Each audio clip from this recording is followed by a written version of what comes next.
5, 4, 3, 2, 1.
Hey, YouTubers and friends, how are all of you doing tonight?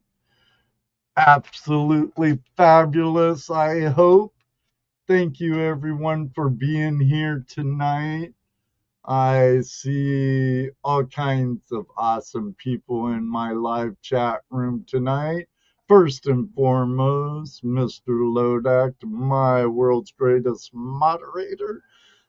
Close second, Careless. That's gold is where you find it. World's greatest moderator and one of mine.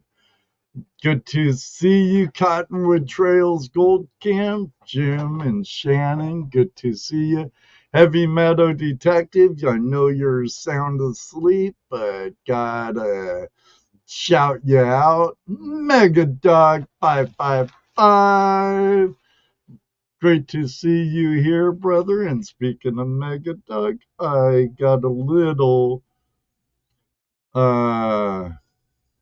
mail call I'm going to do along with a special treat from all of you, and one of you, from our friend Megadog555. That'll be here in a second.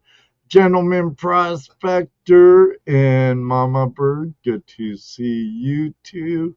JP, Lons and more, Mrs. JP and the Bulldogs. Always good to see my friends there.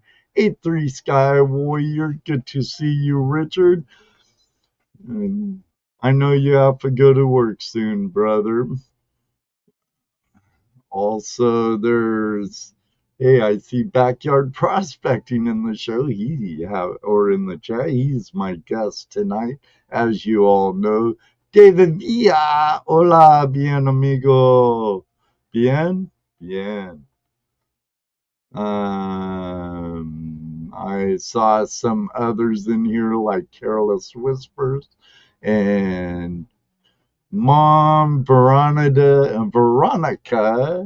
Hello, Aaron's mom. Good to see you. Paul C. Chu, Joseph Knowlton, David Alphonsati's in the house, and Music Man Mark Miller, my brother of another mother up there in somewhere really cold, Minnesota, Wisconsin, Minnesota, I think.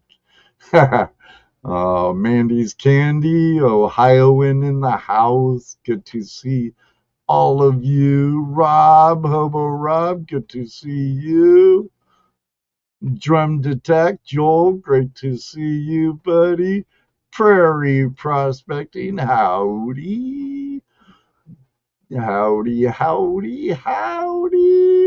And all of those. Robert DePotty, brother, good to see you. Give Heather a hug for me. And give Heather a hug and a kiss for me, and a hug for little sister Erie. But here, I don't want my guest to wait too long, so I'm going to get into this. I cheated a little, Mega Dog. I unwrapped it and make it easier for me because you had some tape on this and packed very well. This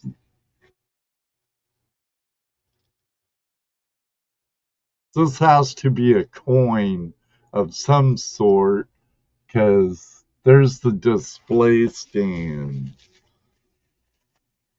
Now, I also got a hint from Megadog tonight that the first person that guesses the date of this object will receive a picker on a sticker from Megadog 555.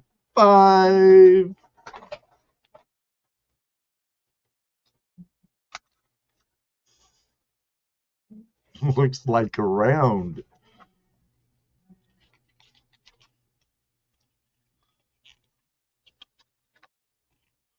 Oh, I love Morgans. Now, he did say in the message that he listens to me.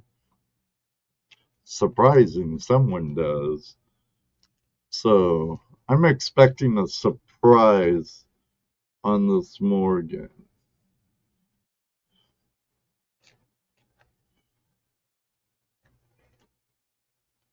Ha ha ha ha! Oh!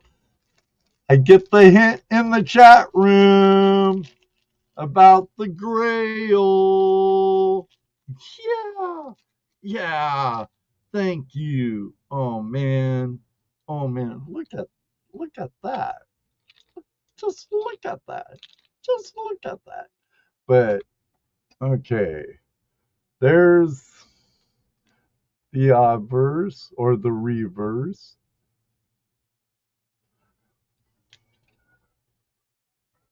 No mint mark, so it would be a Philadelphia. But look at this. Look at that.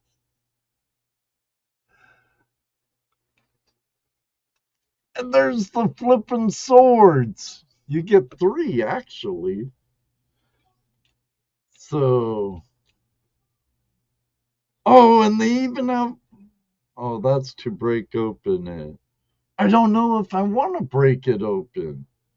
Because the sword goes in the knight sheath. And then it opens up that door right there for the Holy Grail. Yeah. Okay. I know you all been guessing. So 1 for the money, 2 for the show.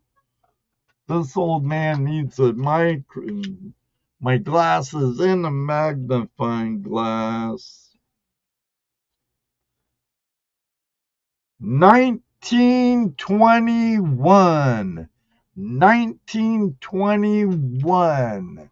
Oh, Jim, you were so close. Oh, yeah, only 1 guess. So it's your first guess. Your first guess. I didn't mention that. I'm sorry. Boy, Jim, you just kept on putting them out there. 1 guess per person. I guess I blew that, so now I gotta go back. Backyard Prospecting made the first guess, 1943. No, sorry, Justin, wasn't it. 2022, David Alphonsati. Nope. 1885, close mark, but no. 1964, not quite. Oh, you were really close, David Alphonsati, but not quite. 2024, Joel, no. Are you digging it? 1887. It's really, really cool. That it is, Careless. 1843, sorry, Paul C. 1865. 1889. 1888. 1969. 1891, 1840. Damon, good to see you, brother. Adam Wise, good to see you. 1878, 1887, 1883, 1977. No. Where's Aaron? He's gold is where you find it. Somewhere. Somewhere, Damon. 1901, 1888. 1887, 1878, 1883, 1977. Okay. My chat jumped. Oh, why gold retracted it? That's why it jumped. 1912.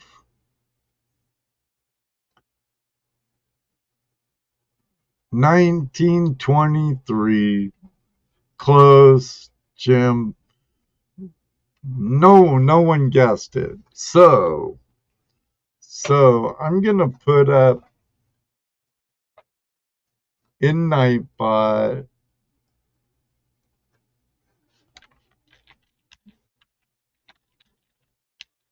I hope that's okay with you, Megadog, but since no one guessed it and I already blurted out the date, put in a hashtag Holy Grail into the chat. And here in a little while, we'll let Nightbot pick the winner, and you'll end up with a picker on a sticker. Who don't like gold? I know I do. And this is cool. I mean, I keep it in the envelope and I put a magnet on it. It's even autographed. And then I hang it back here. So get in on it. David, Jim's in on it. David Alfonzati, Joel, gentlemen, Angelo, Angelo. Sorry, I butchered it, Angelo. Mama Bird's on there. Come on, get in on it. Prairie Pulse's in there. White Gold. Come on, Damon, Veronica, Savage Batman, are you? Robert, Mr. Lodak.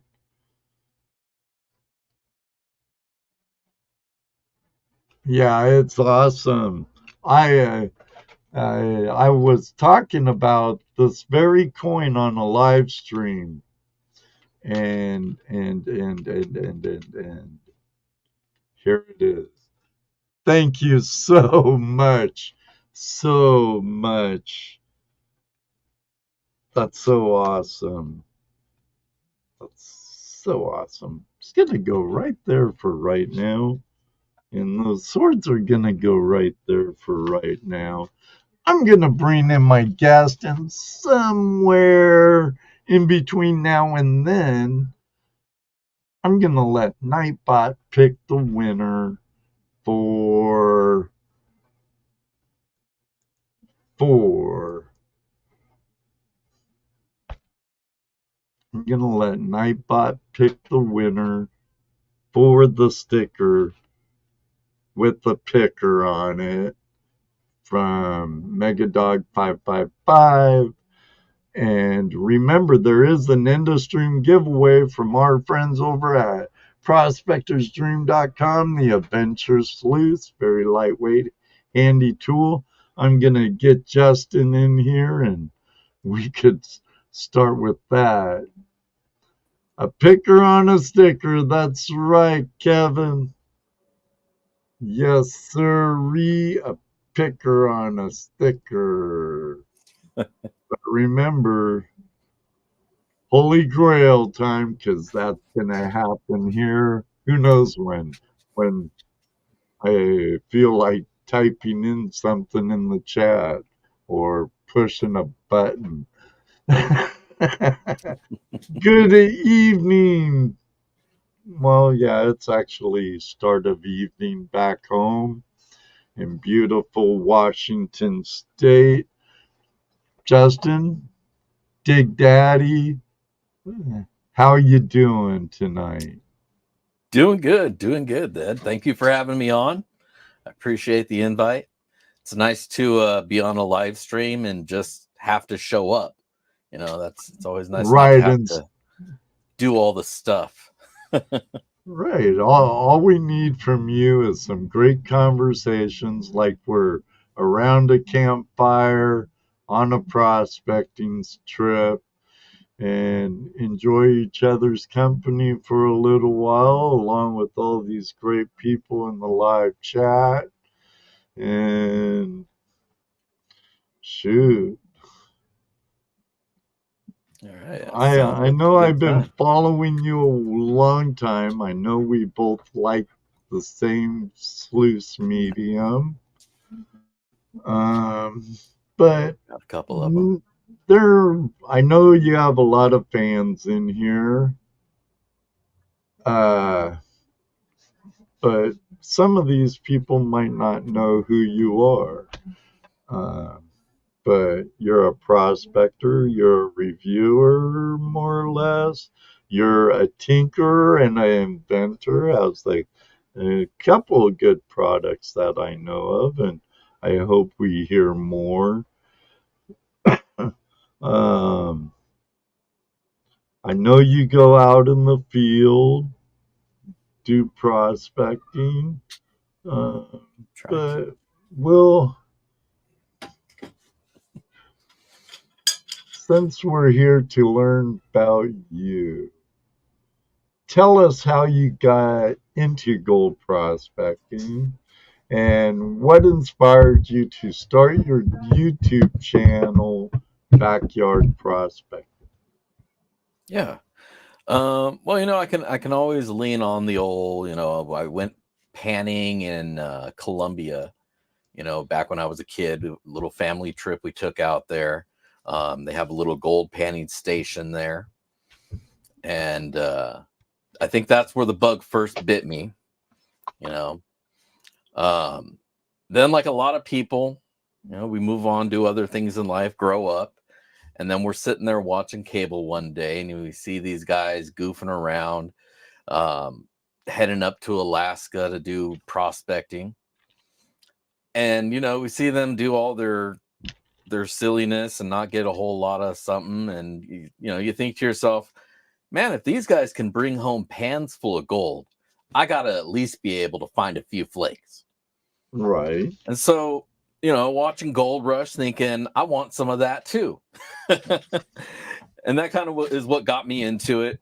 I did a little bit of pay dirt prospecting through eBay, getting pay dirt just to check it out. Mm-hmm. And as with a lot of people, and this is probably 12, 13 years back, and eBay was kind of the Wild West for pay dirt. It is still, but it was even worse back then. Right. Where one gold flake is a guarantee. And after getting skunked a few times, I just got pissed, and I wanted to hold somebody accountable because I felt like I was being scammed. And I thought, yeah, you look at these guys' reviews, thousands of bags sold, and you got scammed, and it just didn't feel right. So I wanted to bring more Yeah. awareness to people about their purchases and kind of vent a little bit myself. And so I decided start this YouTube journey up. I'll do a little video, review some dirt. And I've always kind of gone in the mindset of if I were a brand new prospector, pay dirt, mailbox miner, whatever you want to call us, which are the dirts that would catch my eye first and foremost? And you see these little $20 bags. So I figured we'll just start with the easy stuff. Do some reviews, show people what they're actually going to get so they have a better understanding of where their money's going. It didn't seem like there was a lot of people on YouTube doing that, or at least I didn't find that many. So I thought, hey, might as well throw my name in the hat and try to do something. Ultimately, my goal was my YouTube channel would take off so awesomely. I'd be the Mr. Beast of YouTube, and YouTube would be paying me money to review pay dirt. That I'm still waiting. Maybe someday, but a couple bucks here and there helps. So, the more people watching the videos and not clicking past the ads, that helps. Maybe Right. someday I'll be able to retire and just do YouTube videos. I think anyone who gets to our point would like that goal end game. I'd love to subsidize my social security doing YouTube But when I do that, it's going to be on the road, my friend. I might be calling you up when I'm in Washington saying, hey, I'm in the Tumwater area visiting kids. Hell Let's hit yeah. the Hell yeah. stream. Down for it. I'll note that, I still have Ken back home, so I gotta get back in there. Still guessing, Joel? Or Wants that sticker, man. maybe my chat room on YouTube's being weird. Because the chat room, yeah, oh, that was pretty high up there, actually. I gotta get down to the bottom of the chat and got too many chat windows. Got one in this monitor, one in StreamYard, and one over here. But our friends in our audience are why we're here and we do what we do. Correct. That's it. That's it. I mean, it's really all about the community. And I gotta say, the online community has been awesome. Earlier in my journey, I wanted to do a lot more Can you hold adventuring, that going out. thought for a second? I have to acknowledge Oh, absolutely. my friend Jason the Mason, the Flower Gold Wizard, for his $49.99 super chat. Man, oh man. Oh yeah, super chat. Nice. Thanks for the super chat, Jason. I hope to meet you again someday up on the south shores of Lake Superior or beyond, my friend. Thank you very much, Jason. Greatly appreciate your sharing the love. Great guy. Great guy. Had a great time with him up on Lake Superior a couple years ago. Ended up running into 5 people I knew already. That's awesome. Yeah, okay. Now, Oh, I was sorry. just saying, it's a great community. When I was starting my journey, my plan was to get out and do all this activity stuff and going out to the rivers all the time, but I wound up hurting my knee. And so that's had me kind of bound to my spot here, but still being able to interact with all these people in the greater prospecting community has been awesome. Exactly. Share the love. And being able to reach out to these great people all around the country who have the same interest, the same love for gold that I do. Right. It's just awesome. It's awesome. It is. And I'm not sure about you, but I've made some outstanding friends throughout the community. Outstanding. Real awesome people. Definitely.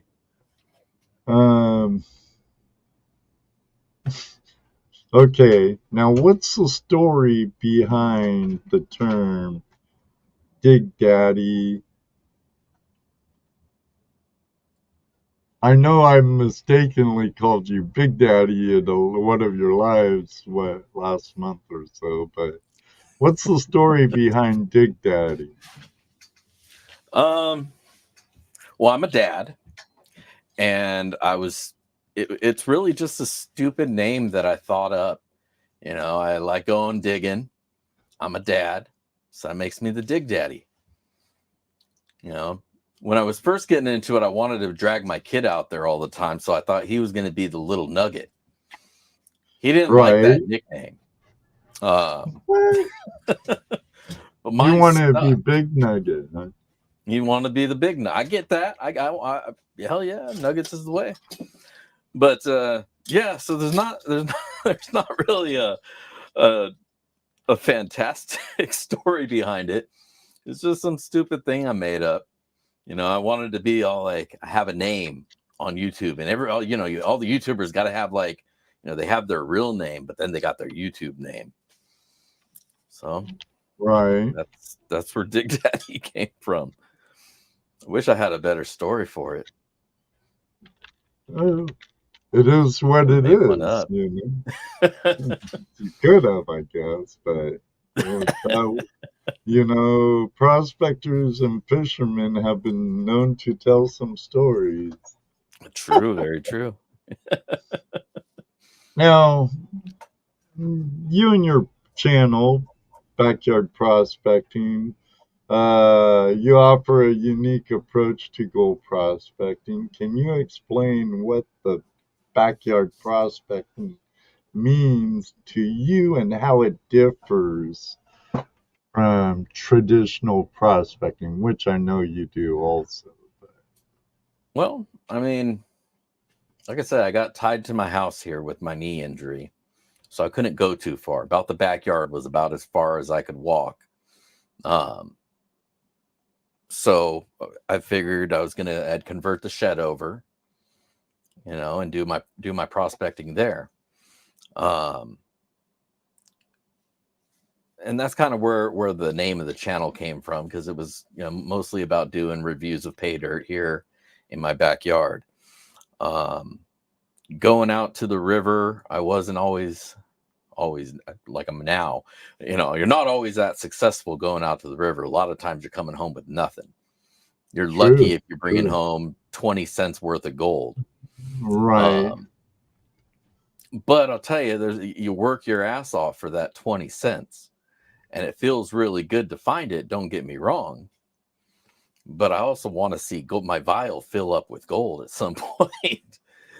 So that's kind of why I focused on the pay dirt aspect, because that was something that I could still do the hobby, play with some dirt, but not have to go anywhere to get it. Not have to, hike out through the mountains, beat my body up, try to hike somewhere, get myself into trouble.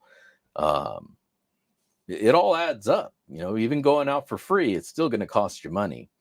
And so I figured, if I'm going to spend this much money, I can just have the dirt sent to me, guarantee me some gold, and have a good time going through it.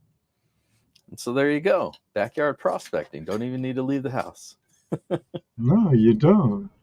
And shoot, some parts of back home, like Stony. The Stony Creek Spark Chaser, shoot, he gets gold in his backyard. And up in Skagit Valley, I got gold in my backyard too. And in the creek that river, got salmon in my creek too. But when I was digging out for this new shed, I had to dig into my hill, because my backyard it sucks. It's like a little piece of grass and then this stupid hill that I can't do anything with. Okay. So when I was cutting out for the new shed here, I had to take away some of that dirt on the hill and make a little wall. And sure, I had to run some of that dirt. oh yeah, but of course, and especially if it was starting to look good.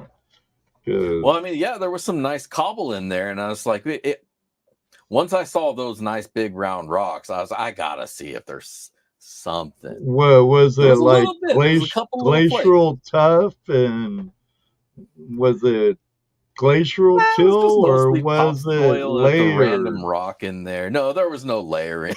It was all topsoil. But I figured if I'm already moving the dirt, I might as well check it out. Right. There was a couple little flakes in there, itty bitty ones.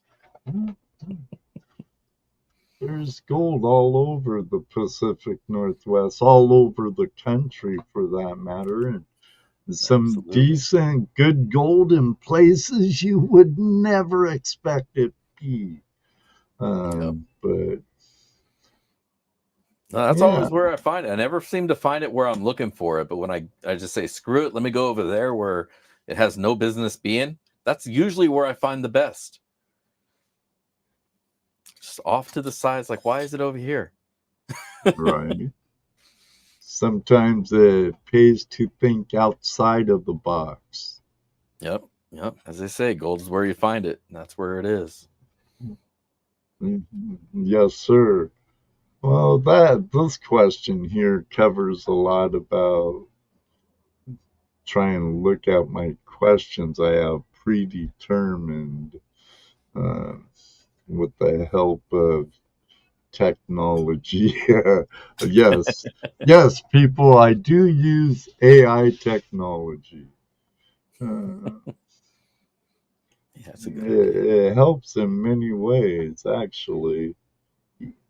Um, now, can Dig Daddy, can you share a memorable or exciting gold prospecting discovery that you've made either in your backyard or out in the gold field?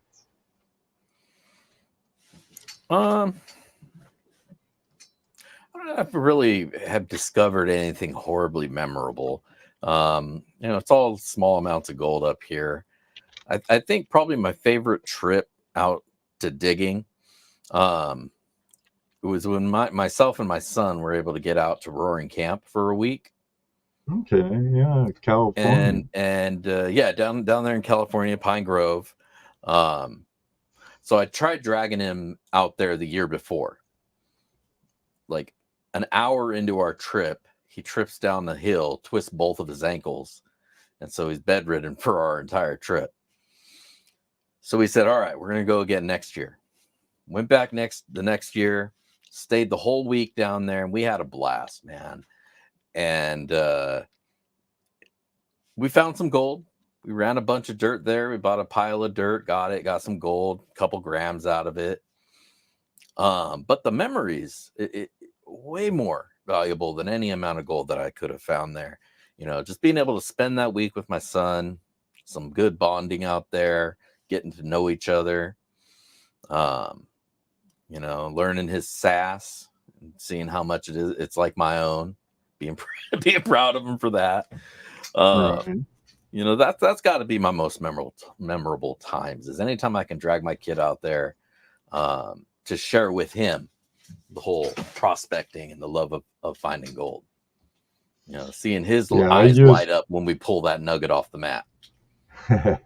I used to do drag bike kids all over the West Coast and up to my claims uh, all the time when they were growing up. One loved it, two really not so much so. But it was If it still bites good you, it bites family you. time. Yeah, for Oh, sure, they for sure. they talk about it nowadays as they're older and they have children. They talk about it more in a positive manner when usually I'd be dredging in a plunge hole or something and they'd be like, Dad, I'm bored. And, you know, every time I come up to refill, what can we do? Hey, we lived in the country anyway. To do anything, it would have to take a long time to do. So up to the claims we go. Couple of people join us. 403 Prospector, how you doing? Beauty and the Beard, good to see both of you. Scott, Bent Fork Prospecting. I thought I saw another name in here. Heath Doty, good to see you, brother. Remember, enter hashtag Holy Grail. Here before too long, I'm going to be asking Nightbot to pick the winner of that. And we'll go from there with that. Um, Now, what is your favorite prospecting tool? I have an idea. I might know. It's probably something you made. Uh, tool or No, piece of equipment, and how has it made your prospecting efforts more efficient? I would gotta say the Dream Mat, just in general, the Dream Mat. It's an awesome tool, no matter what size you get it, no matter what config you wind up with. The confidence that mat gives when you're prospecting with it is awesome. Set it Right, up right, run it and forget it. Clean right. it off if your cells are filling up, fix, whatever you got to adjust, but it's going to catch that gold.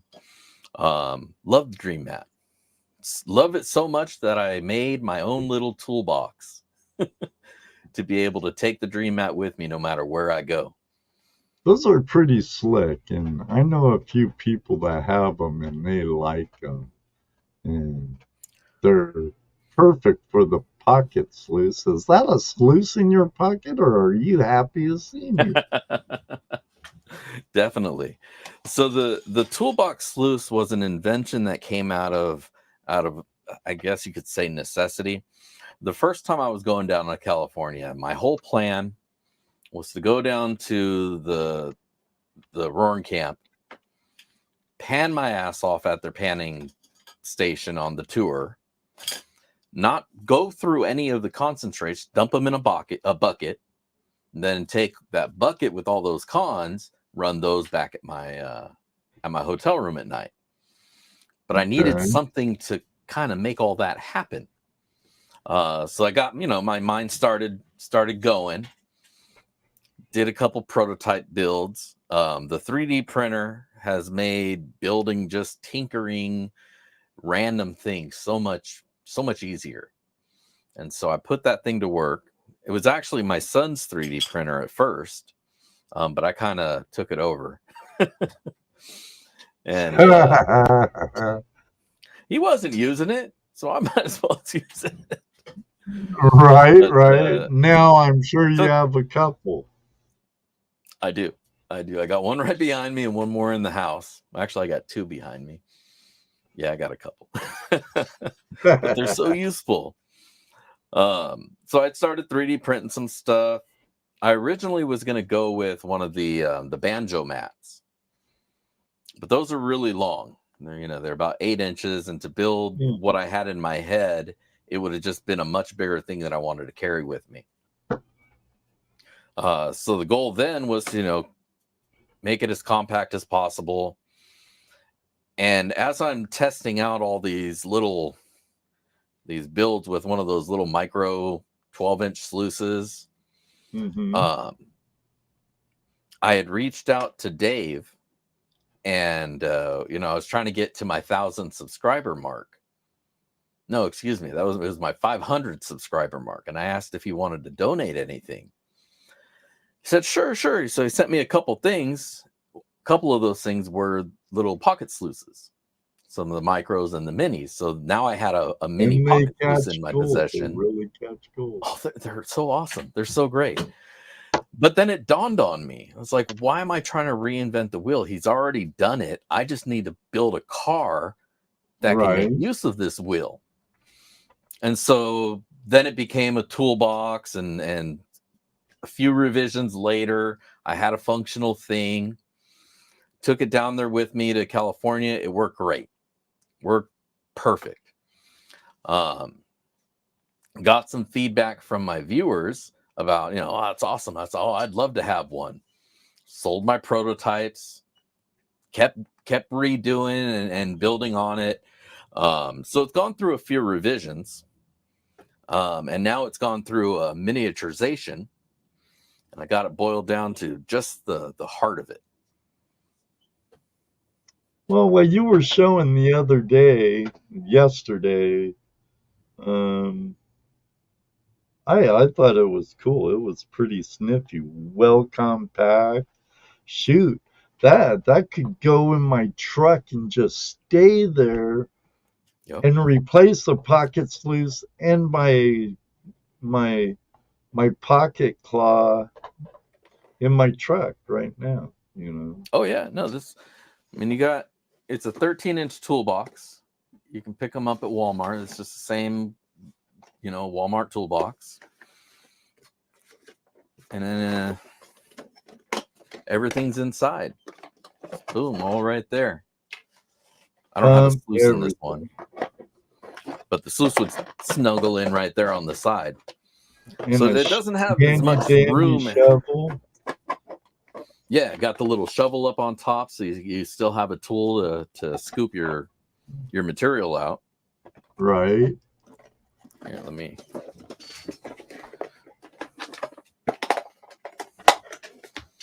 I got one set up in front. So you got all the tools all ready to go right there. Oh, same one from the live stream last night. Yeah, this is the live stream one. It's I just left it up here on the counter. I didn't even break it down. But you got everything you need right there. Super compact. When you're done running a pound of dirt or two, dump it out, go again. So I think I've done pretty good making it a nice little product. Definitely something good you can keep with you, take with you on a trip, and it's not going to take up too much space. Right. You could be really on the sly and covert with that. The wife's telling you there's no room for prospecting equipment. I disagree. Want to bet? Want to bet? We'll find somewhere to put that little thing. Squeeze it underneath the seat. This could be a carry-on. No doubt. Now, I believe Mr. Lodak has thrown out your website a couple of times, along with your channel. So everybody, I urge you to check him out. And there's also something else up your sleeve. You're a composer of music also, huh? I am an AI engineer of music. Well, hey, I take advantage of AI myself. So absolutely. It's a great tool if you can make it work for you. Go for it, Now, I'd love to be able to play all the instruments and have a beautiful singing voice, but I can't and I don't. But I still got music in my heart and my soul that needs to be heard, damn it. Right. AI kind of helps you with that. And I got to say, like, being able to just throw out a new tune for a random video without having to spend, weeks composing, getting the band together and all that, it's awesome. But, you can always spend more time at each one and really refine it down. And I've done that a little bit. Enough that I got enough songs that I felt like I had an album. And so I posted that out there on the internet so people can download and listen as they might like to. But really, it's just to have music to throw into my videos that I don't have to beg people for their permission to use. As I was telling you earlier, that kind of backfired on me. Now I have to ask my own permission to use my music, which is a pain because I can't actually hit the OK button. Somebody else has to hit it for me. But even with that, it's been great to be able to break away from searching through the YouTube audio archive for the free stuff everybody else is using. That's cool. Kind of unnerving when I hear my intro song on somebody else's video. You've heard it? Not my new one, but like the old one that I would use for the intro. I started hearing that one popping up on other people's videos. And it's like, wait a minute, this isn't my video. What's going on here? I need to acknowledge All Things Country with the $5 Canadian super chat. Love both you guys. Keep on keeping it real. Definitely. Thank you, All Things Country. Our friend from Ontario, Canada. And with that being said, thanks for the super chat. Thanks for the super chat.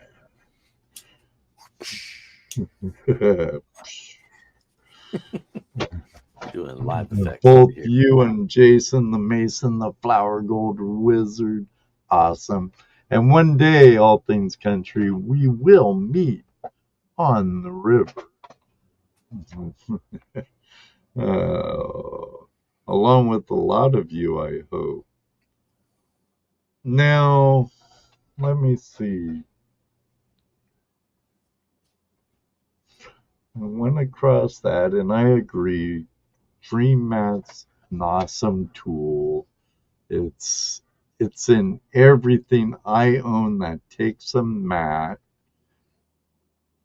has Dream Math in it. And look what I picked up from David Peterson when he came to Gold Rush days. Oh, I'm jealous. See, here's a sticker of Mega Dogs, right? And it does catch gold. I placed this on the micro mat on the new cleanup boss, and it was eating it up. I love it when fine gold gets caught in the unicorn too, or in the drop lettering. I love it when fines get in that too. But it's so cool. Cool little keychain thing. So yeah, I want them to put those up on the site so I can order one. Those things are awesome. I'll say something to him when I relay the mailing address for the Adventure Sleuths I'm giving away later on. And speaking of giveaway, let's see who wins the picker on the sticker. I probably should. The winner is Stony Creek Spark Chaser Prospecting. Right. I always say Stony Creek Prospecting. When it's Stone, your name's too long, brother. Stony Creek Spark Chaser, another Washingtonian. Good job.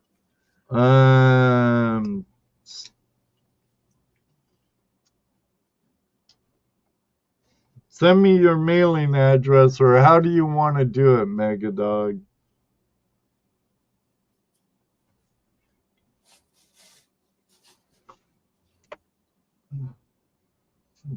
Tell you what, Stony, email me your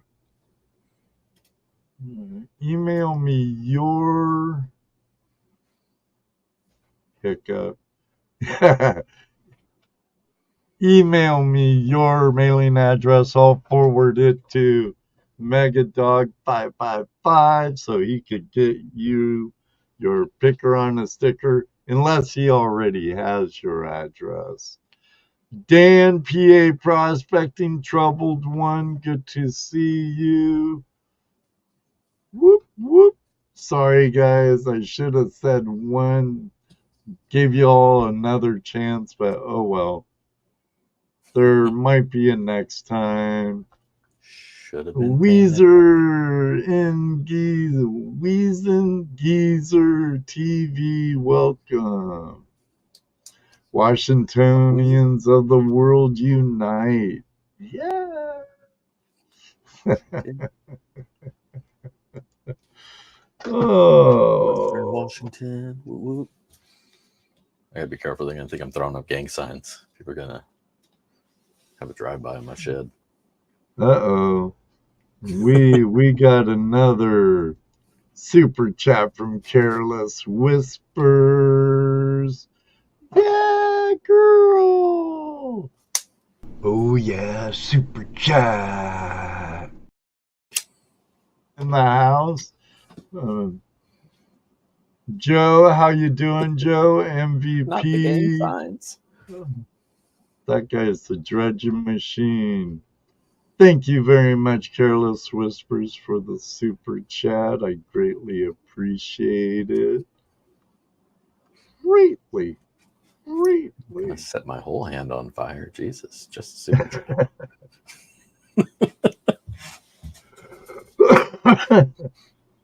Well, I don't know about your community, but from what I've seen in your live chats, Justin, they're a great community. I know a personal friend of ours, Richard, A3 Sky Warrior, is one of your mods and a really big supporter, and he's a great guy.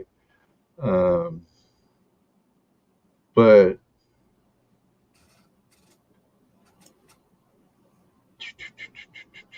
I just had that. How you engage with your YouTube audience and what kind of feedback have you received from your viewers over the years?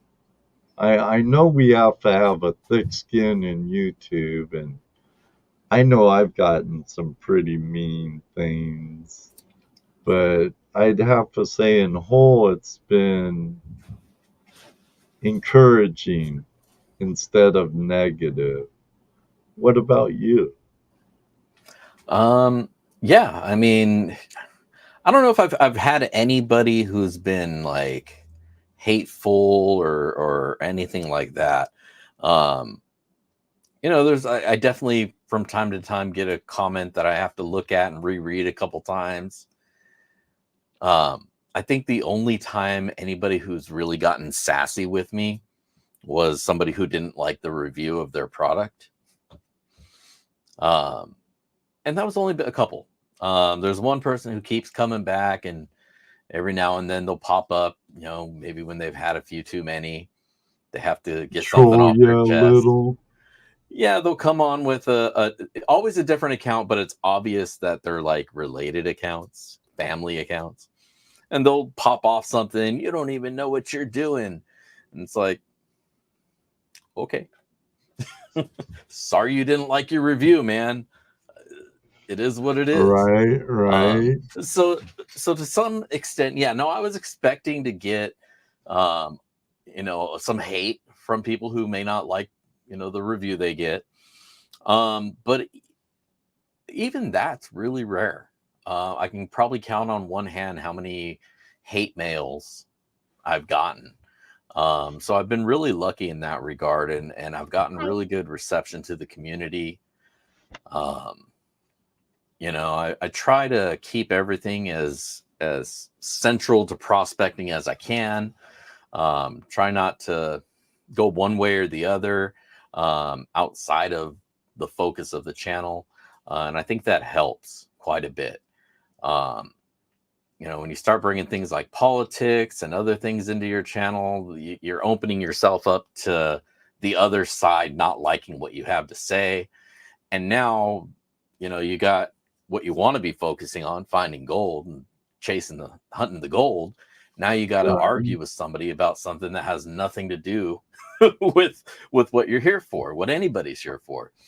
So I try to stray as much away from that kind of topic as I can, and just keep it focused. And The I think only I've time gotten a I lot of bring up good. politics is when it directly involves prospecting Yep, and small scale law. mining and treasure hunting. Then Exactly. we'll bring it up. But yeah. And in that regard, it's related. It's something we should be talking about as a community. We True. should be engaging with each other, and more important than just us talking about that stuff is somebody needs to stand up at the meetings where it matters. We can bitch and moan on Facebook and YouTube all we Yeah, but want. we both know that ain't gonna do no good. It's like It's what we did with community. Washington Prospectors and Miners Association. when I was a member, we'd keep up on stuff and we'd Yep. send in mass letters to our representatives in Olympia if something we didn't like was happening that would directly affect our community and our lifestyle. And, and for many, many, many years, the prospectors, because they wanted to screw with a lot of stuff like it is now a long time ago. Oh And yeah. Oh yeah.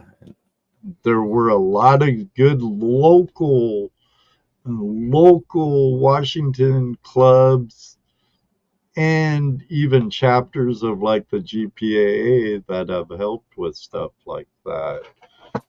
Yep. But now it seems like I heard, and it's been confirmed that you're no longer allowed to prospect on state land, so no DNR land. And I have so many good spots on DNR state land. And the great part is it's no mineral entry. No one can ever claim it. Yep. So, and now I hear that's a no go. Yeah, no, definitely they're slowly eroding at what we can do out here. Um, as soon as I got my dredge all put together, they outlawed dredging. As soon as I got my high banker, they outlawed high banking. Got my gold cube, we can't take them out to the beaches anymore. I give up. That's why I do pay dirt, because I can't pan anywhere legally. But you can always go down to the stream, can't you, with a bucket and a couple of classifiers, screen down to 1/8 of an inch, then take it out with you. But Yes. I'm sure you don't want to. There's some spots back home where It's it's a lot of quite the work. hike in and quite the hike out. Yes, But sir. it'd be Yeah. No, here they don't I'm make it easy. They, spoiled. I'm spoiled with it now where I'm at because it's either permissions or leases where I am. And in the Wayne National Forest, you can only use hands and pans for the most part. Might be able to get away with the sluice, but there isn't a lot of fall in a lot of areas there where we could use a sluice sufficient. So, it's all but pretty level. yeah, we can dredge up 4 inch, no problem. Permissions, leases, no problem. High bank still and stuff. But yeah, in Indiana, right next door, has some pretty good gold, and you can use up to a 5 inch dredge there. So, Nice. but Yeah, there's a couple unfortunately, places out here where you still can, like out in Yakima, you're good to dredge out there. Otherwise, yeah, in you the got to go Yakima up. River, I think tributaries of it. I'm gonna have to download the golden fish pamphlet again. It's been a long time. I get away from there and I stopped keeping up on the rules and You know, regulations and the laws. they hadn't updated it for years and years and years and years, and Evergreen then all of a Sunny sudden, says no boom! dredging in Yak. No, they took that away too. Well, even when we could dredge up on Finney Creek, I had partners with 3 claims on Finney Creek, and our dredge window was 30 days. Boom. And I don't know why. We had local fish. No way in hell, beep, could salmon make it up to my claims. No way. I never seen a salmon jump a 30-foot waterfall. So and they still wouldn't give me an exception to make my dredge season all summer instead of one stinking month of July. Yeah. Boop. So, hey, Bill. Thank you, Greg. It's I get upset about stuff like that. Well, like I said, that's why it's important that we have that representation when and where it matters. You know, they go in front of committees, they have discussions about these, and if we're not at those discussions, they're going to talk about things they don't know about, and they're going to make decisions that affect us. So it's good to, if you're not there, to at least know that your organization, your club, somebody is representing your interests. Because if they're not, nobody else is. Oh, you could use up to a 6-inch hose in Indiana with it Heck no. nozzle down to 5 inches. Huh. Yeah, I think you can nozzle down a 5 to 4 in Ohio too. Uh, my friend Bill Marsh lives in Ohio too, Ohio relic hunter. He's also from Washington. He's like making me homesick again. I You're know, all over the Bill. place. Sorry, buddy. Sorry. Sorry. Now, what are some of your biggest challenges you face when doing your thing in a backyard or in the shed environment? And I know some of us, like me, and like you said, every prospector needs a shed, and I got one. I know Dig Daddy has one, but what's some of your biggest challenges, For and me, how do it's you space. overcome space? Space. And I had this problem in the other shed too. The other shed was like a little 5x7. You wouldn't really tell from the videos, but I could reach both walls, no problem. Well, 5x7, that's like 32 square feet of floor space. And I made use of every single one. Every single inch of that. I had stuff tied to the roof to get it out of the way. It's shelves. It was really, really packed in there, but that just became too much of a cluster. It got to the point where I didn't have room to stand. I had to pick up my chair, turn it this way when I wanted to get out. It's just so cluttered. This shed doubled the size, 9x12, I think I'm at now. And well, not quite double, but much bigger, and a loft, and built-in shelves. So kind of got more space. But even still, I find myself like, maybe it's just because I'm messy and I don't organize well. My organization is chaos, and it works for me. But sometimes my chaos piles start to overlap. So just having space for all the stuff has always been the challenge. If I just did prospecting and pay dirt, it'd be fine. I'd have plenty of space. But I also did the streaming, so I got the computer and all the tech equipment that has its space it has to take up. And then, then selling stuff and printing stuff. Now I got this whole station back here.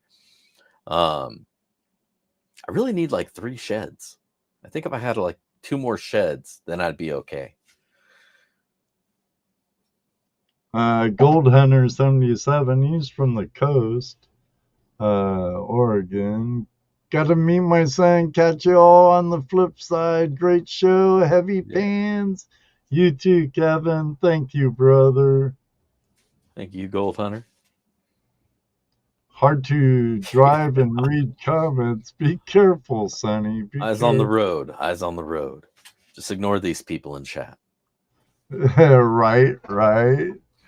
Just Don't worry listen to about what the they're saying. show. You can always catch the Please. show on a replay over at Spotify and iHeartRadio, iMusic and YouTube Music, and a whole bunch of other things. And like to thank the listeners over there as well.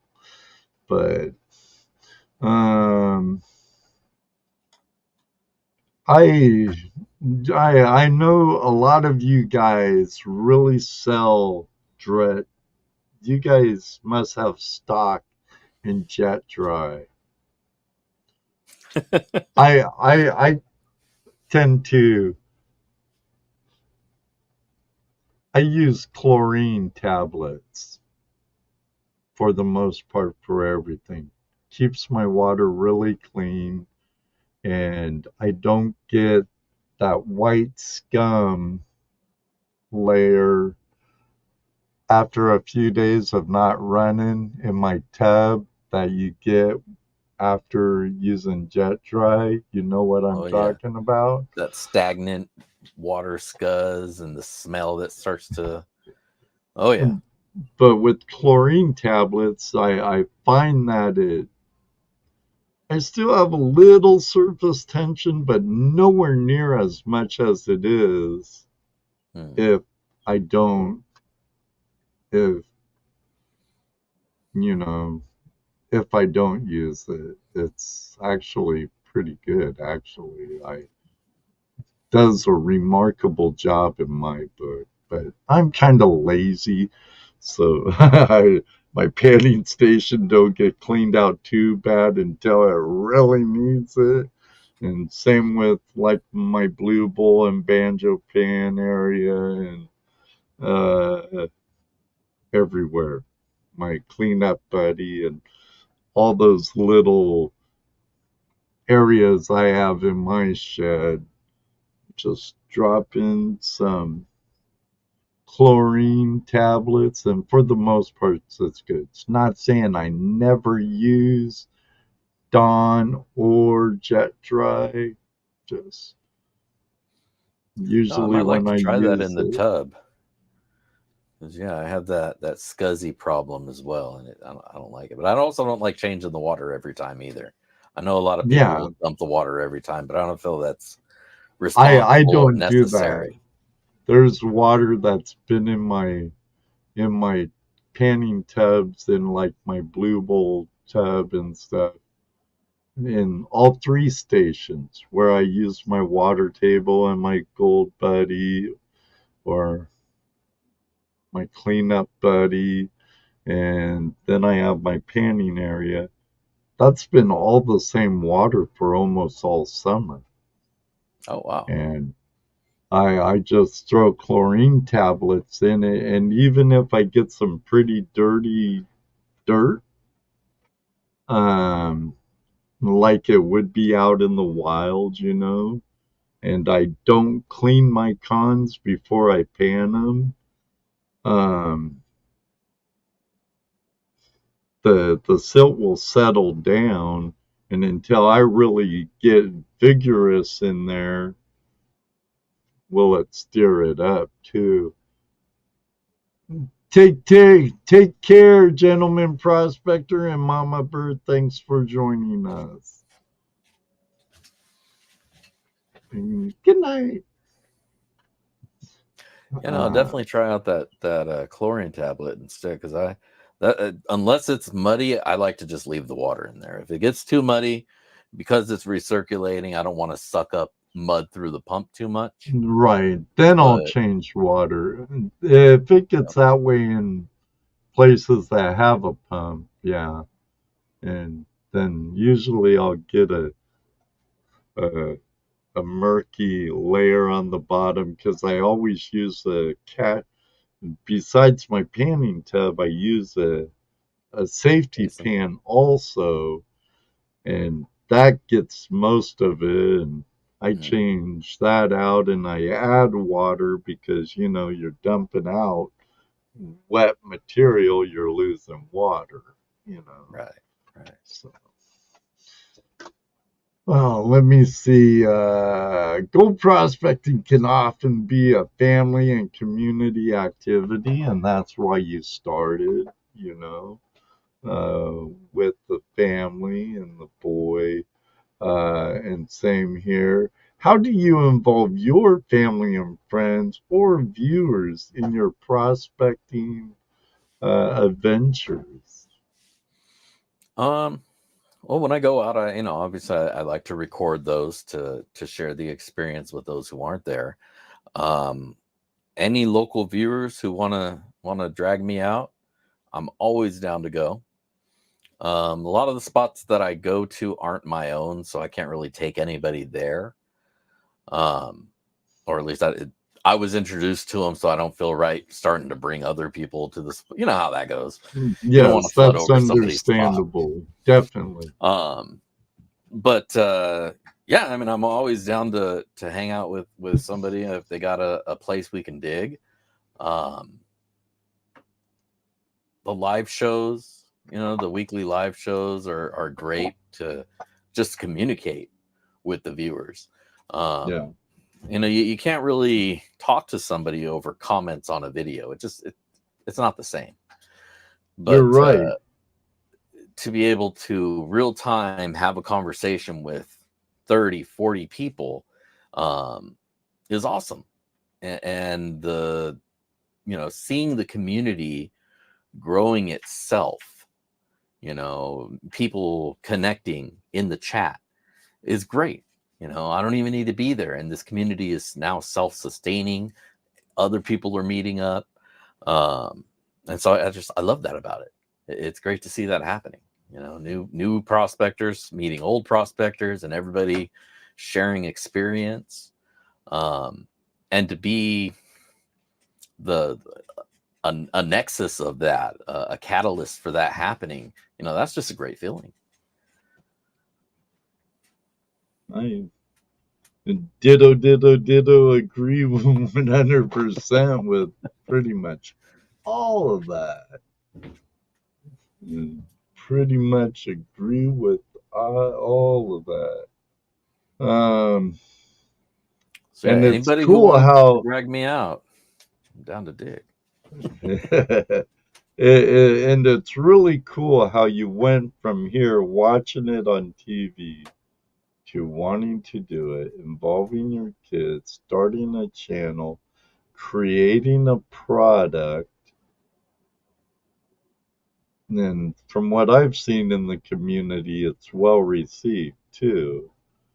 Have And not had a single return or anybody complaining about it. So I'm really happy about that because I ain't giving anybody's money back. You buy it, it's yours. But I'm really glad that nobody's raised that problem. right. We don't do returns, brother. That money's spent before it even hits my account. So I know how that can be. It's spent before you even got it. this But channel it takes sustains money to itself. make money. I was doing really good during COVID, but it's been kind of hard the last year or two. Yeah, no, I've had a few people drop off. I think everybody's starting to feel the crunch or has been feeling like, people come and go.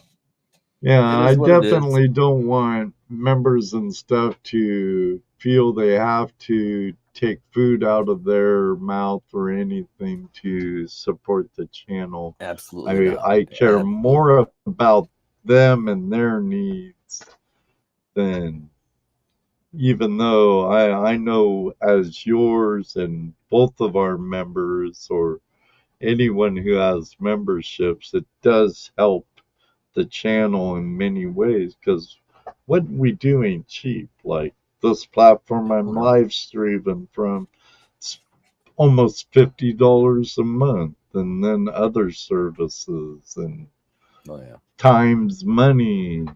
Filament for 3D printers is money, and Yep. grabbing a few toolboxes to tinker with and make something useful at all costs. Takes Yeah, money to prototypes make are great, money. but you don't always get to sell the prototypes. So that is what it is, part of the journey.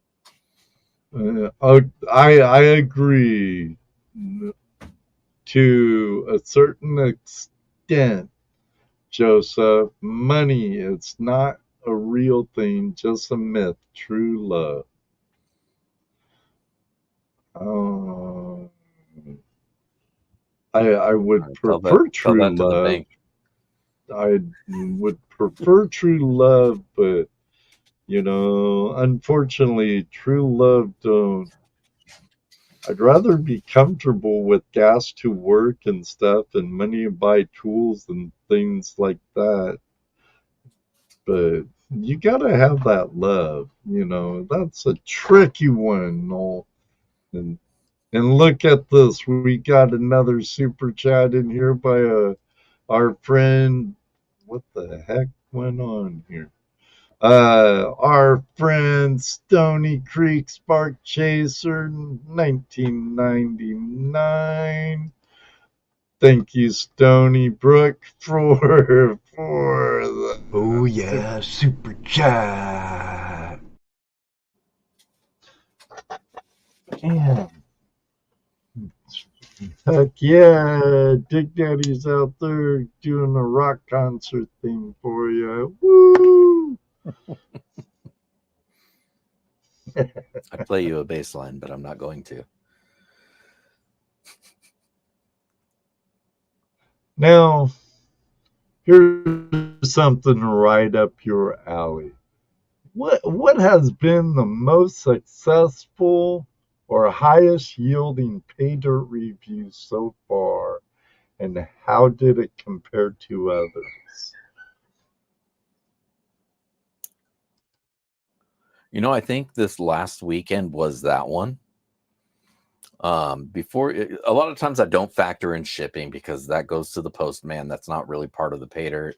Yes, it is what Right. you're paying to get the dirt to you, but I kind of try to separate those two things.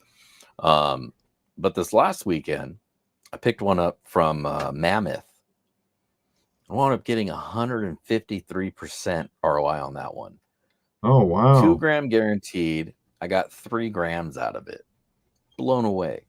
Like, it was pretty damn amazing.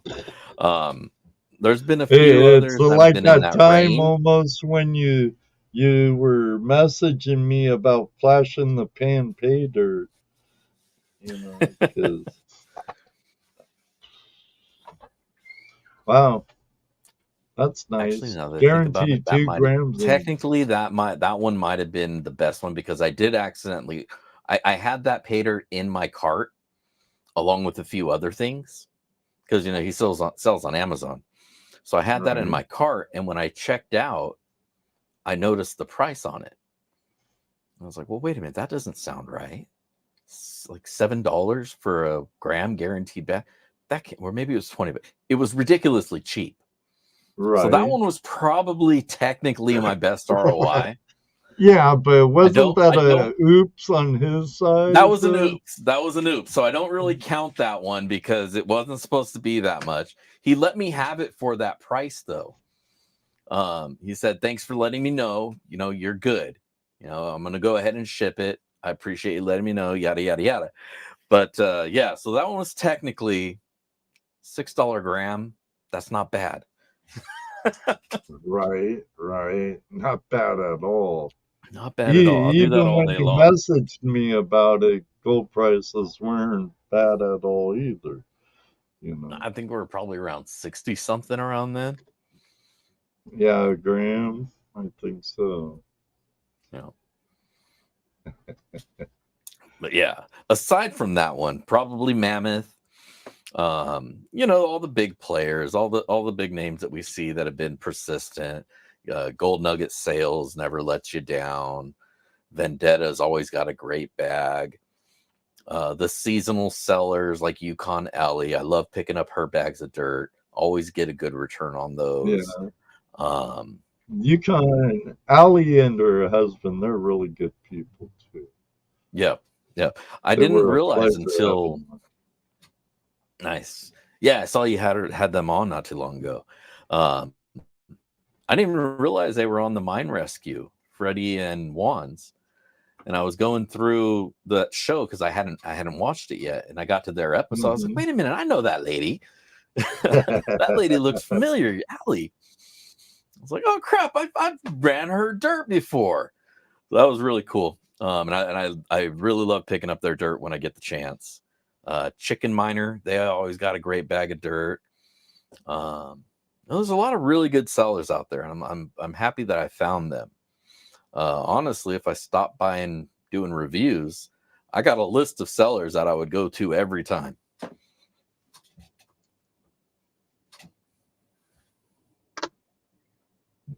Now, who's your favorite reviewer? Like your competitor? I don't really like that phrase though, because I think everyone enhances the community because like Aaron from Gold is where you find it. He's a friend. He's not a competitor. Or Yeah, Jason the Mason, the Flower Gold Wizard. We're not competing against each other in my eyes. yeah. I mean, So, if from an aspect of we're all vying for people's time, the limited time that people have to watch YouTube stuff. Sure, right. competitors, whatever. But like you say, we all bring a different aspect, a different perspective. Um, and I don't know if any one reviewer just knocks it completely out of the park. Aside from me, obviously, I'm my favorite. Right. Um, Miller, he does a great job. He's really consistent with his reviews. I gotta appreciate the quality he Dylan, puts into good his guy. Dylan. Yep, the quality he Yeah. puts into it. Um, there's everybody's a reviewer now, and that's great. Because you don't want one person's perspective to be the only one you're looking at. I may have gotten a bag and got a bonus bag and had a great time with it. Somebody else may have done a similar bag and got look at what's it called, the golden sands guys. Every now and then somebody gets a really, really good bag of dirt, and if that's the only review that I watch, and I'm going to have my expectations set for a jackpot bag, and then I go spend Right. my money and I get one of their normal bags, which are complete garbage, I'm gonna be upset with that reviewer. Maybe not upset, but that reviewer is what made me think to go buy that. So as a consumer, I want to see as many of those as possible. See what 10 reviewers got. Even if you're skimming over the overall content, you just see what the meat of it is. At least you can get an idea of an average. So I think it's important that we have more people doing reviews for the same reason that I started doing reviews. It holds the I'll sellers leave that accountable. up to you, Justin.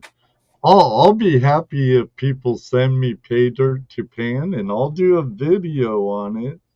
And they might get a weigh-in at the end, and if I like it and it makes me get excited, I'll let them know. If it makes me go, at least it was free. Yeah, I'm not gonna turn down free gold, but I'll leave that to like you and Dylan or Shane Clash and some of the many others, Martin from Martin Prospecting. I'll leave that to you I guys. You guys do I that mean, good. I mean, and yeah, having a consistent process is good too. But just seeing the experience is good as well for the average guy who's not getting a free bag of dirt sent to him. Um, that's why I like to do my reviews the same as anybody else does. I don't contact the seller before I order dirt. I don't let them know, hey, I'm going to be ordering a bag from you. I ordered Oh, just like that everybody wouldn't else. be an honest review then. It would And be completely if skewed. someone found out,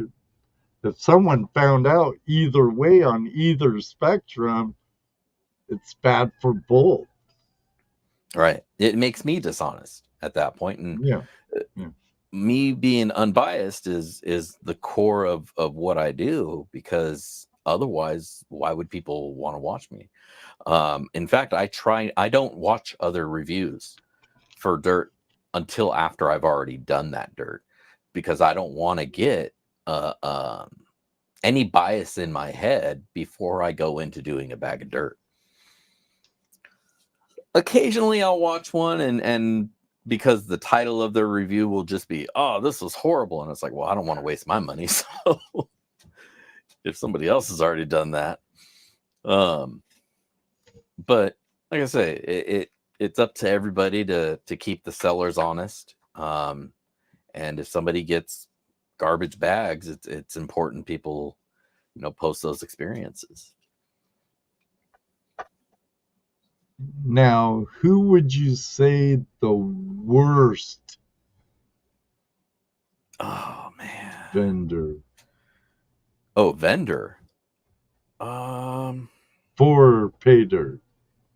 The worst. And I don't give a crap, beep, if you call someone out on here, because our friends need to know who to avoid. It's important. It's important. Yeah. I've got a couple fly-by nights that were just crappy pay dirt. Here's a hint. If there's a skunk anywhere in my thumbnail, that was a bad review. So if you go through all my old reviews, you see any skunks, those are the bad ones. See a skunk, bad review. Because I got skunked. Wow, but, skunk on dirt you buy? That's bad. That's bad. So there's been a couple. I think this one place, they put gold flake or gold leaf. And gold leaf ain't gold. I mean, it's gold, but it ain't gold. It doesn't move like gold. It moves like paper in the wind. Yeah, it moves and like it weighs nothing. Oil or something. Yeah. Exactly. So I had one seller who put that in there. But I think who I would say is the worst is, you got your golden scams guys, the golden sands, only because they flood the market so much with their ads, and their ads, while not technically deceptive, are extremely deceptive, because their bags of dirt always have big piles of gold in the pictures that make you think that there's a chance you're going to find a big pile of gold. And it's not necessary, because you're never going to find that in those bags. But they flood everywhere with them. So if you're a new pay dirt buyer and you do a search for pay dirt, you got to weed through like 3 pages of Google results that are all this one company selling the same crap sand from a quarry under 20 different labels. You go on Facebook, 90% of the pay dirt postings are theirs under different names in different regions, different accounts. They're everywhere. And that to me just shitties up the competition, because if I see 20 sellers and it all leads me to the same person, then there isn't 20 sellers, there's one dude. And I had zero actual choice there to buy anything from anybody else.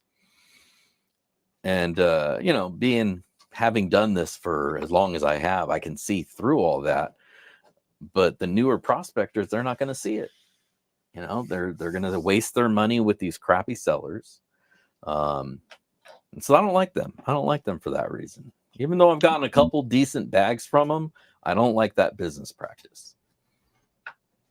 Yeah, Brad Welsh, our friend from Australia, that is marketing their product, and they don't care if they hurt your pocket. They got your money. That is all. I mean, back where they're at, maybe they might be part of their community there, but they're not part of our community. No. So, you know, I feel like they're just here to make money. They don't care about how they impact the community, and that's not a good member. That's not a good addition. Right. Can't disagree with that. Don't get me wrong, make money. It's but be honest about it. Yeah. Now, are there any collaborations with other channels or organizations that you are working on or excited about? I don't really have much by way of collaborations. I collaborate a little bit with XP. You know, I post up on Instagram whenever I use their pan out in the wild. Sometimes they send me free stuff to check out.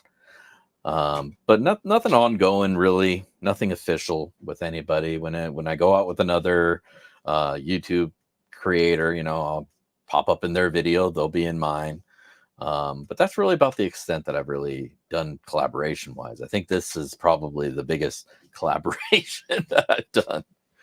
And this is a collaboration. Yes, you're right.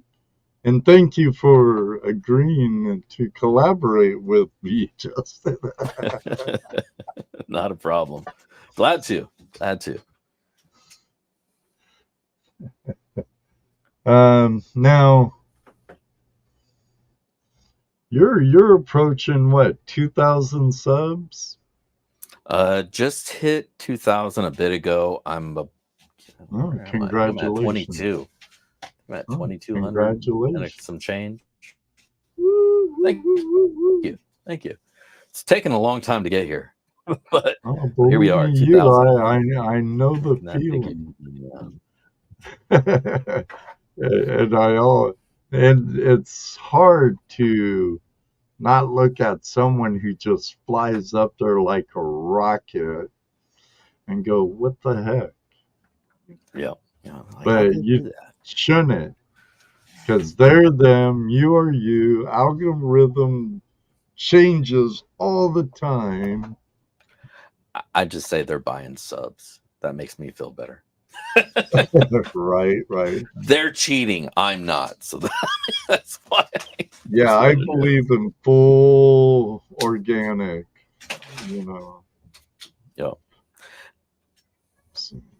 I don't even advertise tons. I did spam a little bit on Facebook for tonight's show, though. Yeah, I'm kind of the same way.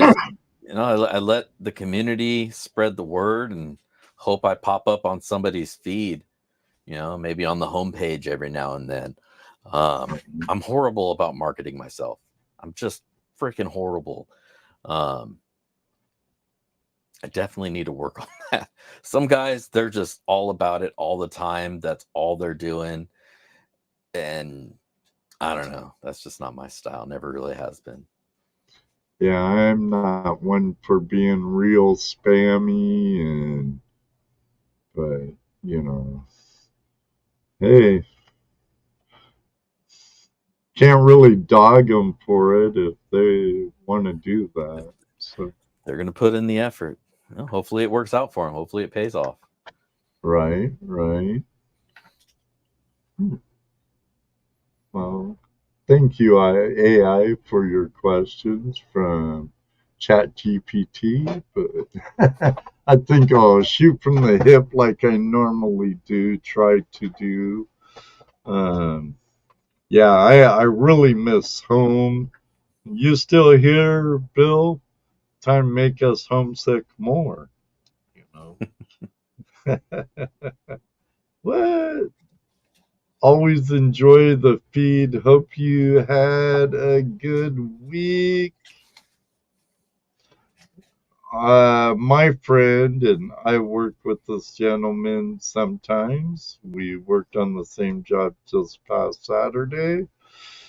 Thank you, Chris. Fire Goats, Firewood and Farms. I appreciate it. I have to give you this little. Oh, yeah. Oh yeah, super chat. Thank you, brother. Also, I think you left your lighter in our JCB load all. I grabbed it, so next time I see you, is Chris, is this your lighter? Chris is a Mason, and we use the company he works for quite often. And we were at Pepsi Cola over the weekend doing a job, and they were there. Thank you, and thank your border brothers for all the work they did. But I think I got your lighter, bro. So when you used our load all. Yeah. It's good to see you, Chris, and thanks for the super chat, my man. Now, where do you plan to be? Okay, here's the question. I haven't got this in the show the last couple of times, but if the sky's the limit, you could go anywhere and do any form, dredging, high banking, whatever you want, anywhere in the galaxy, all expenses paid. Where would you want to go prospecting? Moto Mining from BC says All right. Mars. I don't know that there's any gold on Mars, though. Is Mars gold heavy? Oh no. Probably. Yeah, that's. It sounds good. It sounds far out, man. But is there any gold on Mars? Now, if you found an asteroid that was pure of gold, sure, send me up there with a pick and a hammer and a chisel. I'm in. Supposedly, like Elon Musk and others been wanting to mine this asteroid that's like full of gold and full of platinum and stuff. But I hear it would destroy the world economy if they did it. Yeah, I Mega mean, Dog says Fraser River, British Columbia. Karen Yut says Australia. Ben Fork, Alaska. so now here's the thing. You can go to those places. Yeah. You can just do that. You can buy a plane ticket, go to these places, and dredge or whatever you guys want. Can't Now, dredge in Australia. oh, But if you had okay. no holds bars, you could. Okay. If you had no holds barred, dredging in a place where you normally can't, but a lot of their gold's on dry land though, so you're not going to get very far with the dredge anyway. True. Yeah. So you got to weigh those factors in. Then But if we're New talking Zealand. eye in the sky, there is a volcano down in Antarctica that spews gold. It's one in Colombia too. Is there? So the one in Antarctica, they say spews like an ounce or so every month or every year or something. It's been going for a long ass time. So I can only imagine that the ground next to that volcano gotta be really sweet. flipping rich. Gotta be sweet because nobody else has been there except for the two dudes who found out that there was gold there and probably froze their asses off on the way back. It's in Antarctica. That's where I want to go. Or they're locked up in a black cell somewhere by the U.S. government or someone. They've learned too much. Right. But barring any issues with CIA or any other government officials, I don't even know what the process I would use to extract the gold there. If the ground frozen, do I need to? I don't know. But I want to go there and figure that out. There you go. That's a good one.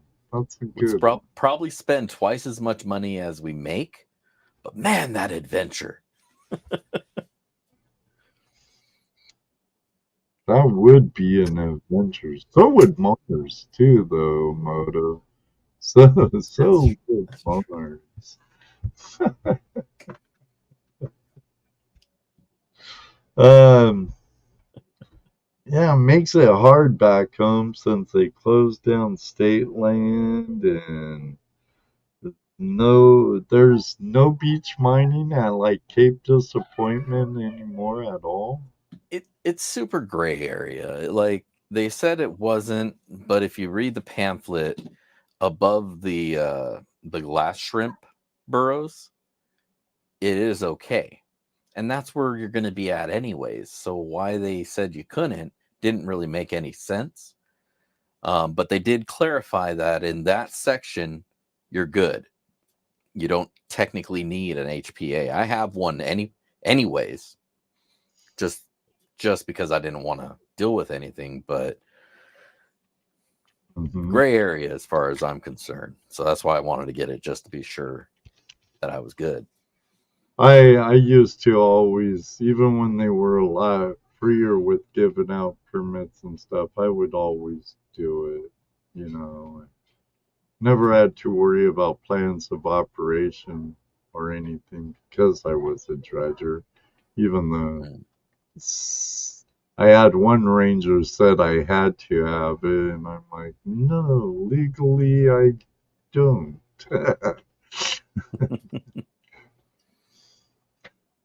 But yeah, that's a good thing.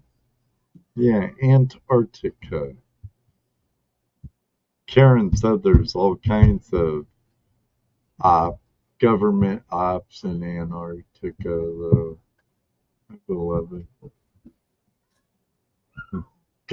Our government can't keep anything safe. True. There you go, Mega Dog. Molten gold. Just put it in your pocket. Just run around with a 5-gallon bucket.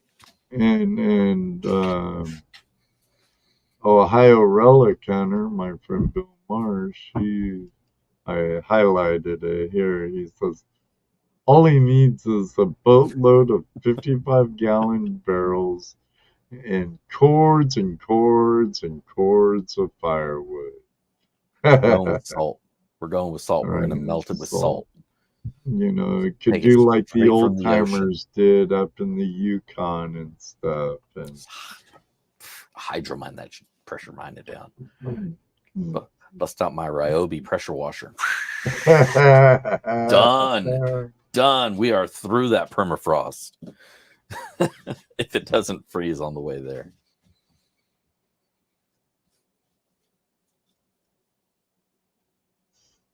I'm trying to read some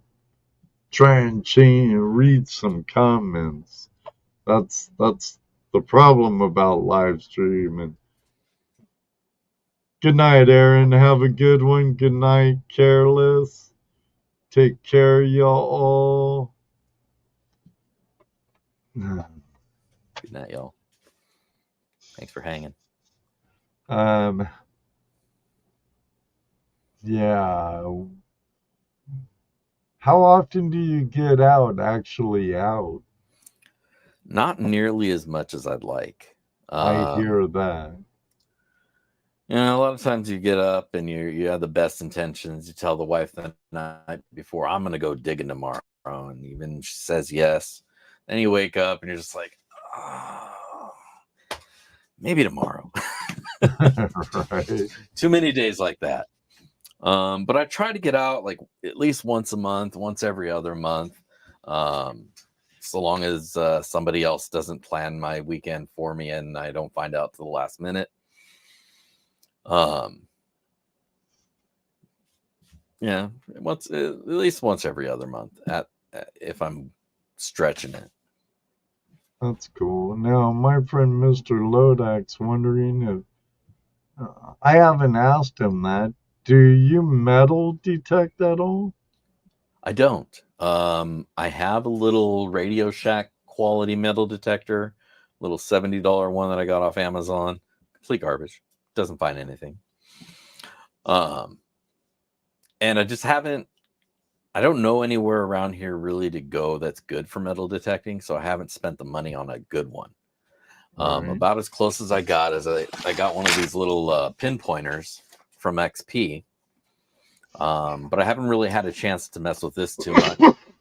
Pardon me. When I played with it here on the bench, it strained to find gold.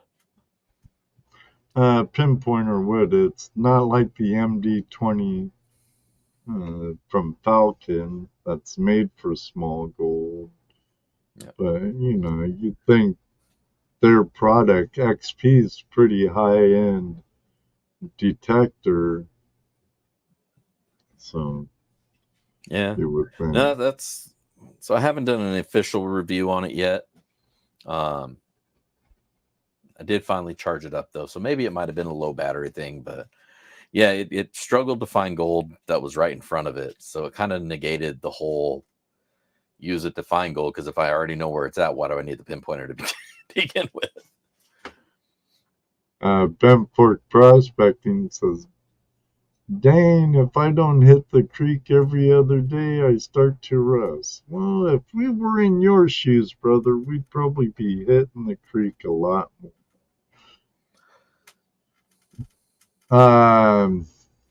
Bill's wondering, since we're both getting homesick and stuff, he's like, what's the general part of Washington are you from? In Western Washington, in Renton, kind of in the Renton area. Renton, Covington. So not quite in city. There you go, Bill.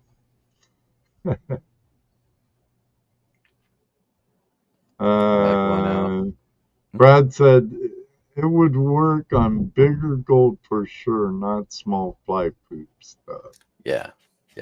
And that's the problem, is out here it's all small gold. There's not a lot of nuggets to be found. At least where I go, there's no nuggets there. It's all just small placer, the occasional picker. So I just have to have the right environment to use it, I think. And I just haven't got that yet. I'd like to go more metal, get a full metal detector, but I have the same detector as Moto Mining does. I have the Equinox 800. It has a prospecting mode, and I've found nuggets with it before. I haven't really played with it to see how small of a picker or gold it would go. I know it won't go as small as like the MineLab Gold Monster 1000 and some of the more expensive machines. Yes, he's from Washington, Moto. Your neighbors, buddy. David Villa says, great place, Renton, Washington. it's getting better.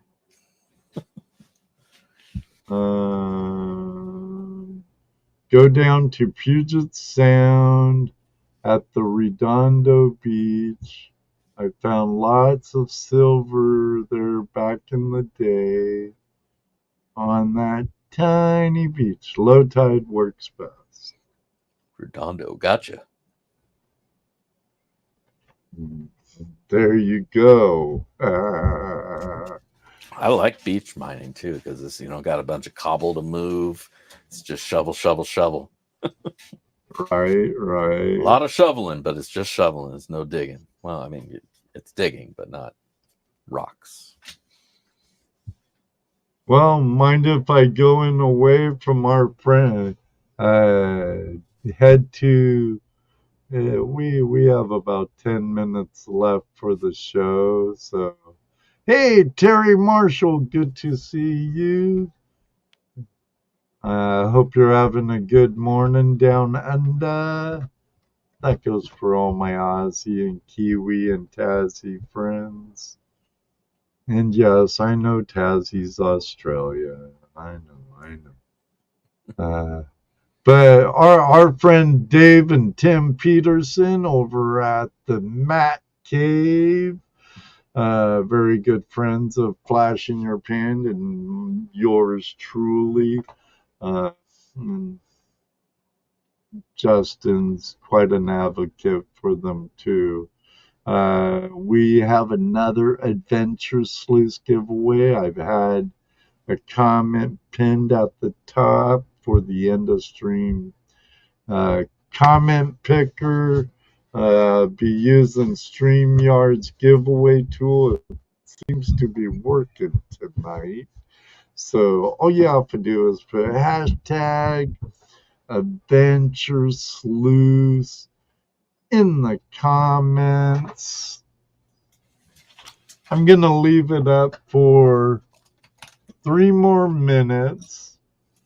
And I'm going to do to you right now, Justin, the same thing I did last week to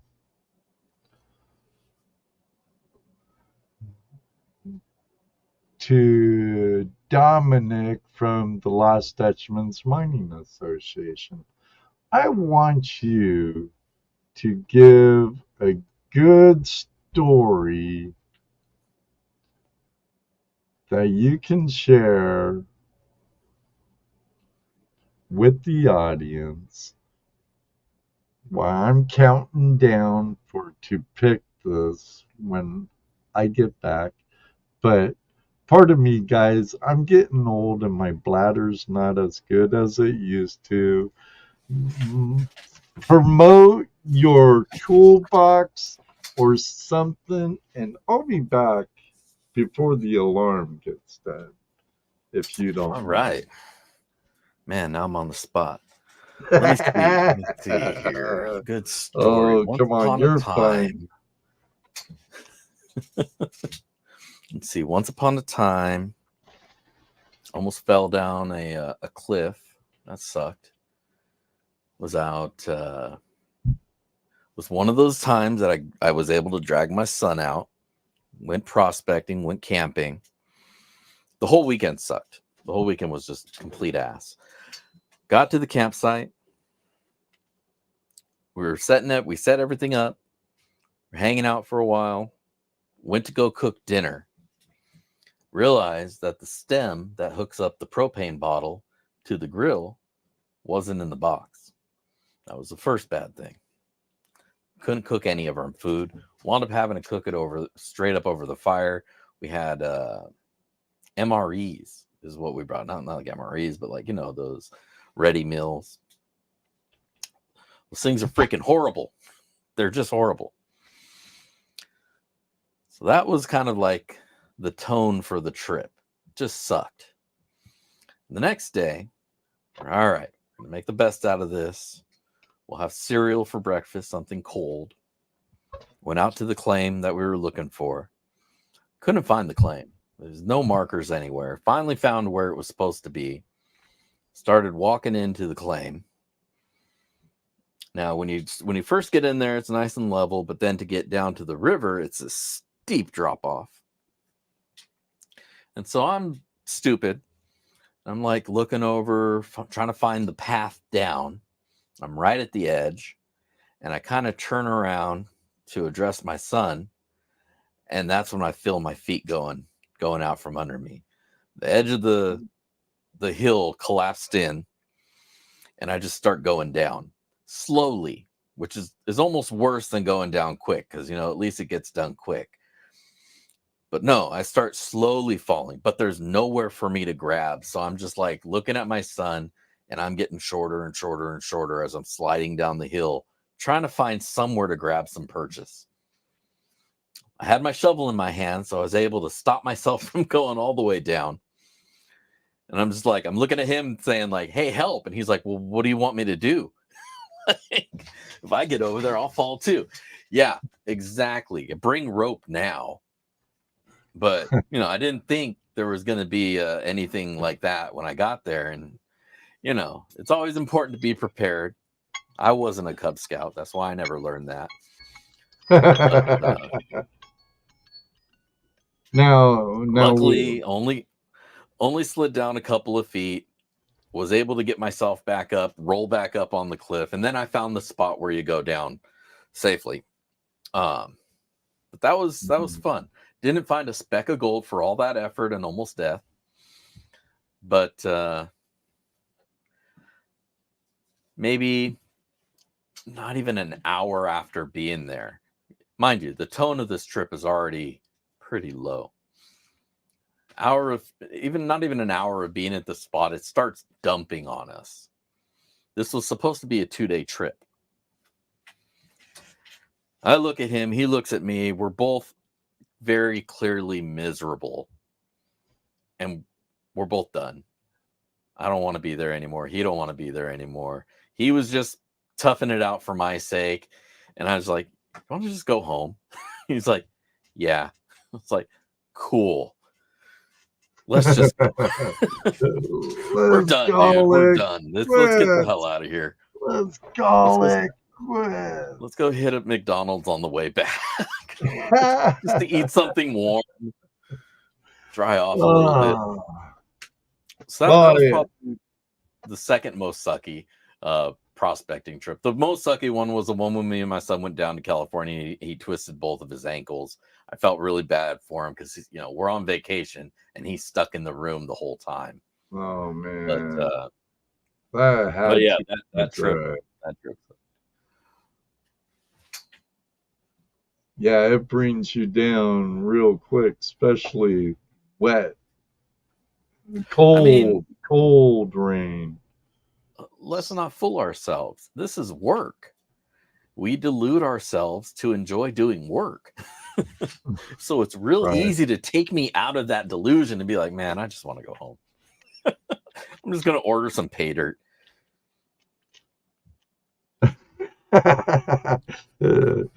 Just order some pay dirt. Yeah.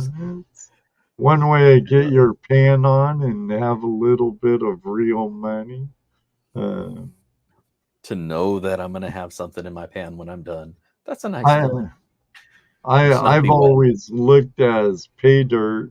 I would now I am not a reviewer. I'm a prospector. I love gold, and I purchased pay dirt bags from numerous. Some still in business, some out of business. But I mostly buy from my clubs to help the clubs. Yeah. But I've never looked at buying pay dirt as an investment. Oh no. I don't look at the return on investment or portion of the pay dirt thing. It's all for practice and just, I need a gold fix. I need a remedy for a moment for my gold fever. Yep. Absolutely. Now, you know, knowing that you're going to get some good gold back, though, it's always a nice benefit. Yeah, that's why it pays to do your homework instead of just picking some Joe Schmo on Craigslist or you know, Facebook Marketplace or something like that. Exactly. Oh, Moto, believe me, I want to go to play on Vancouver Island. You got that. All right, ready to find out who's going to be getting a Adventure Sleuth from prospectorsdream.com, the home of Dream Matt. Woo. We have 26 out of 40. There's 40 people in here, and only 26 people are taking advantage of this. I don't have one in here, but they're really nice. They only weigh about a pound. They're light, pack in your backpack, easy. They do catch gold. Ask Ohio Relic Hunter. He's won one and used it. They do work, so make sure you get in there. All right. Count me down if you would, Jason. Drum roll, please.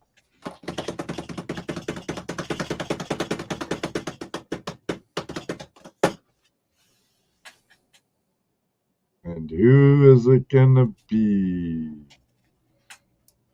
Bent Fork Prospecting. All right, congratulations. Congratulations, Scott.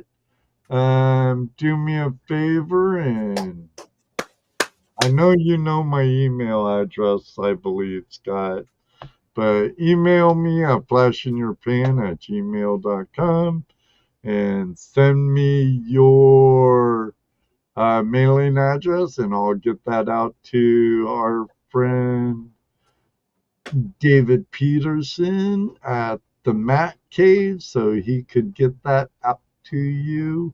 He's very busy, so don't expect it in like 5 days or nothing, you know. But if it slips his mind, which it has been known to happen, just let me know when it's been a while. Hey Ed, I still haven't got that, and I'll make sure to let him know. But he does do his best at getting them out, so not a problem. Congratulations. Congratulations, Bent Fork Prospecting. Justin, thank you very much for joining me tonight. It was a pleasure having you on, man. Absolutely. Thank you, Ed, for inviting me on. I had a great time. It's good to see a lot of familiar faces in chat, as well as a lot of unfamiliar faces. Stop by the channel, say hi. We do live stream every Monday, reviews every Sunday, or something every Sunday. That's right. You won, Bent Fork. You won. You won, Scott. You won. Good job, man. Good job. Good thing he's here. I didn't even think about doing a countdown for you must be present, and he's present, so you won. Congratulations, brother. It's my pleasure, Chris, another Washingtonian. Love seeing all these homeboys in my live chat, you know. Absolutely. And he was a great guest, too, wasn't he, Chris? And Yay, love me. to have you back on sometime, maybe in a year or two or whenever. I do have open mic nights, like next weekend's gonna be, or next Tuesday's an open mic night. I call it Open Line Tuesday, where I'll open up the line to fellow YouTubers. They can jump in and say almost anything they want. Promote your channel and have some good gold talk, treasure talk. We all like that. Oh, and Bill, you never reminded me. I forgot all about gold porn. Sorry. Sorry. Maybe next time. Maybe next time. Oh, there it is. Here.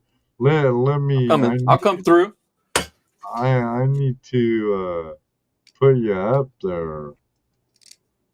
Look at that. Gold. He's coming Pretty. through.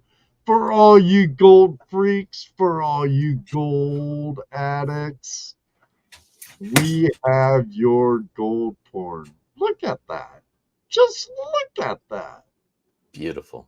Beautiful. Yeah, And this is ain't really what I like the most about gold is just holding it and looking at smelling it. So good. So good. I'm the freak. You got that right, Bandy's Candy. Isn't it, Alpine Gulch? Nice. And Karen, you're right. Sweet. Alpine Gulch, thank you. Backyard Prospecting. Enjoyed the stream, Flash. You're more than welcome, Alpine Gulch. Thank you for joining. I greatly appreciate it. I greatly appreciate each and every one of all of you that showed up. I greatly appreciate all the super chatters tonight with all the love you've shown. My friend Flower Gold Wizard. And You guys can take oh a mic. yeah, we have a new member, Mandy's Candy. Welcome to the FlashFam channel membership. But Jason the Mason, thank you for the $49.99 super chat. My Ontario friend, north of the border, all things country, with the $5 Canadian and $5 super chat. Canada dollar. There, thank you there, and all things country. Love both of you guys. Keep on keeping it real, and we'll both do our best at that. Careless Whispers, I know you're not here, but thank you for that super chat. Also, we thank you, Stony Creek Spark Chaser, for the 1999 for your services. Greatly appreciate it. My friend Chris, Goats Firewood and Farms, always enjoying the feed. Hope you had a good week. Thank you very much, Chris. Mandy Candy, thank you for becoming a member. And look at this, lo and behold. Thank you for... Thanks for the super chat. The super chat twice. Bent Fork Prospecting, greatly appreciate it, Scott, and congratulations on the win of the Adventure Sluice, and I hope you like it as much as I do. Yeah, those things are I'm awesome. sure you have the Adventure Sluice too, so yeah, one or two there, up there. one over there. Whoa. I got a couple. Three. Right? I hear you. I hear you. See my dream mat wall up there? I got a little of everything. Yeah. A couple thousand worth of dream mats. I hear you, brother. I hear you. Again, next week, Open Line Tuesday, so stop in and join us. And I can't wait to see you all then. I don't stream enough on StreamYards to get it all straightened out. But I don't even remember if I did the intro or not. But you guys seen it 100 times. Justin, again, thank you very much for joining us. Absolutely. Thank you. Everybody out there, thank you very much for joining us or for joining us. Blah, blah, blah, blah. And all of the viewers watching the replay or listening over at Spotify on the replay and the other podcast sites, thank you all for being part of the Flash Fam. Thank all of you out there. Justin, thanks again. Until next week, may you always have a flash in your pen. And I hope one day to meet you on the river, or maybe I can say one day too, we'll meet you on the river. But you know what I'm gonna say next, right? This very second, we're out of here!